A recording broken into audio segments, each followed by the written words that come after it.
back to Weltkrieg News, reporting from the front. All three German army groups are moving ahead at a fairly comfortable pace, and by our accounts, the Red Army should be destroyed any time now. For more information, we go live to Army Group North. There's no time to lose. We must find the colonist. You mean there's more of them? This was probably just a scout.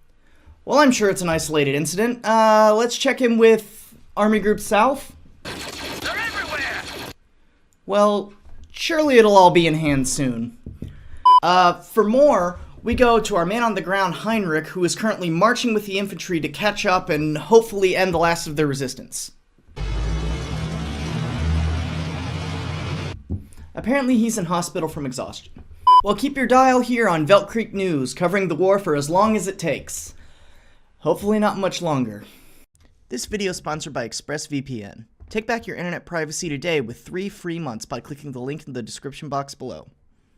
This video is part 2 to the one a couple weeks ago about the planning of Operation Barbarossa, and if you haven't seen that one yet, I would recommend watching it first so that you can have some backstory to this one. I go into the planning and the reasons concerning why the Germans invaded the Soviet Union, and it'll help contextualize this video. I thought it was dumb.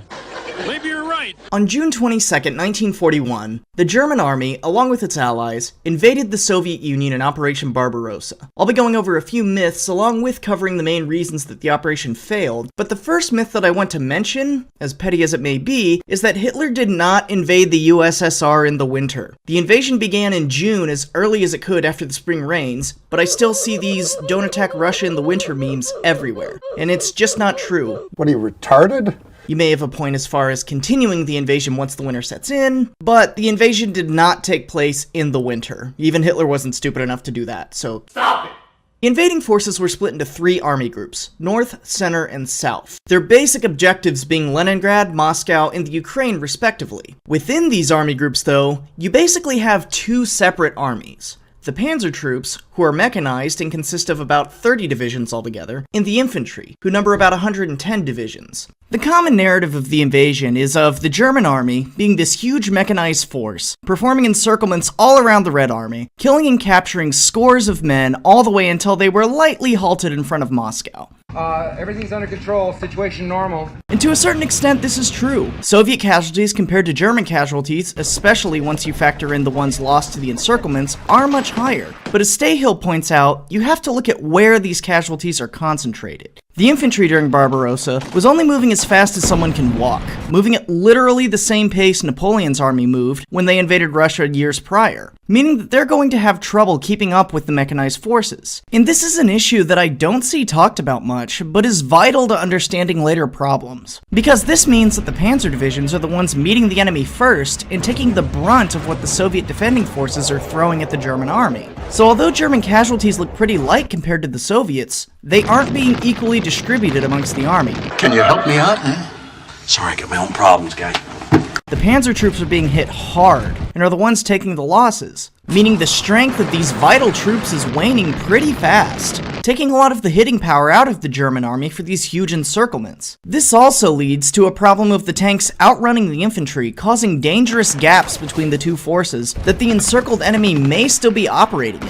This got so bad that between the battles of Minsk and Smolensk, Army Group Center's war diary mentions a halt period for the infantry to catch up as the distance between the 2 was getting too great, something that, as you can probably imagine, did not fit well with Blitzkrieg. Material was being lost at greater rates than the Germans were used to as well. The panzer groups were losing a lot of tanks not from battle, but simply from attrition. The dusty terrain of the Soviet Union proved to be a fairly poor place for the German tanks, created with Western Europe in mind, to operate. Huge amounts of dust caused by the moving tank columns driving through the dirt roads of the Soviet Union would get sucked into the engines of the vehicles, causing a high attrition rate for the panzer formations. For example, in August, Panzer Groups 2 and 3 claimed losses of 50% of their tanks, most of which were perfectly capable and still usable vehicles. They just needed new engines, because the terrain and dust had locked them up.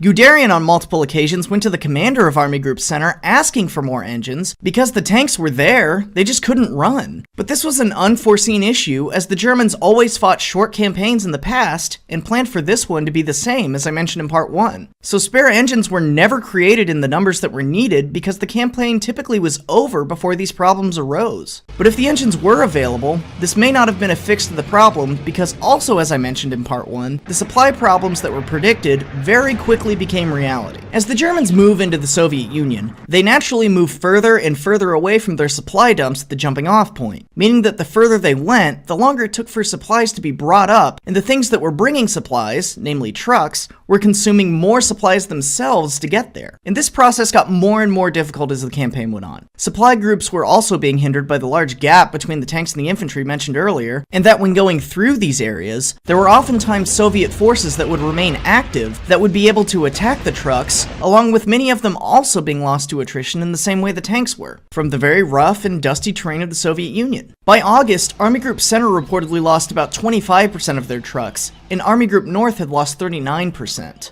The other way supplies were brought up was by train. This, however, had a lot of complications to it. Firstly, Soviet trains were bigger. The Soviet Union was a larger country, so larger trains were needed to cover the distances compared to those in Western Europe, and this meant that the gauge of the rail line was greater and German trains could not run on them. The Germans did have a couple of solutions to this. That included units moving along the rail lines that would shorten the gauges for the trains as they went along. But because German trains couldn't run for as long, it meant that they would need to create more service stations along the route to keep them running. In essence, a large-scale building project had to accompany this invasion if the trains were going to be used in the ways that they wanted to. This was often easier said than done, though, as the Soviets enacted a scorched earth policy as they retreated, destroying railways, train stations, and locomotives alike to keep them falling into German hands. And although there were units instructed to move along the rail lines to prevent this from happening as much as they could, some units disobeyed these orders and a lot of the infrastructure fell victim to retreating Soviets, to where the trucks had to remain the primary method of moving supplies throughout the campaign. And this issue really comes to a head during Operation Typhoon that we'll get to later in the series. The overall result of these supply problems ends up being exactly what the German logistics officers had predicted. A start-stop pattern over and over again for German units as they move forward.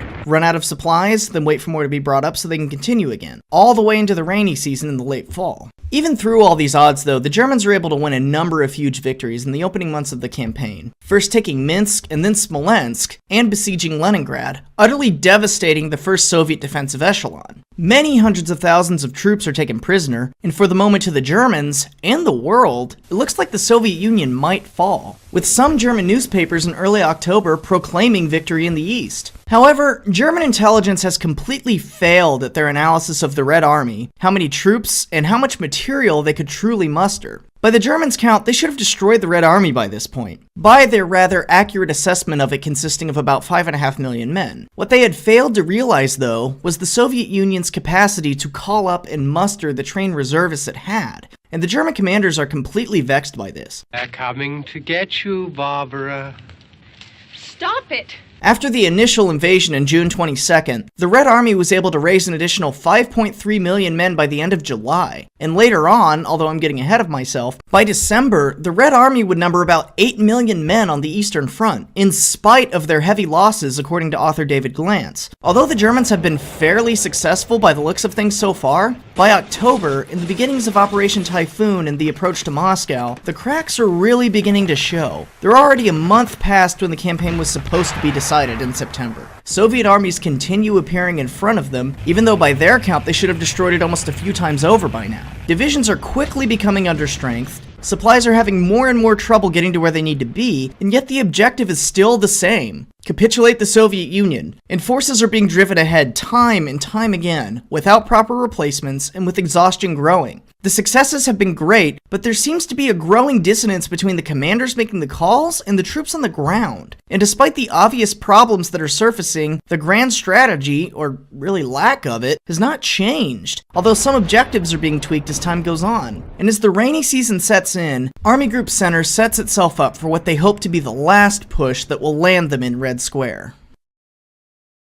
This video is sponsored by ExpressVPN. A VPN is a vital web surfing tool to keep your privacy and information protected online. By using ExpressVPN, you can secure your information and keep it away from hackers and the like. They are consistently the fastest VPN and have servers in over 94 countries, giving you plenty of options to choose from.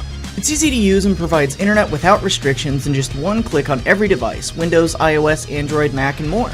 It's less than $7 a month and includes a 30-day money-back guarantee. You can shop, stream, download, and browse online with peace of mind. I love this bit because I can just turn it on at the beginning of the day and work online for hours without worrying about any of my personal information or anything else getting out there. Take back your privacy by clicking the link in the description box or going to expressvpn.com/potentialhistory to get 3 months free. Thank you to my patrons on Patreon for their continuing support of the channel and these videos, some of whose names you'll see on the screen. I've really been enjoying doing this series and hope to keep it up on a fairly regular basis, about one per month I think. Thank you all for watching, and let me know what you think down below.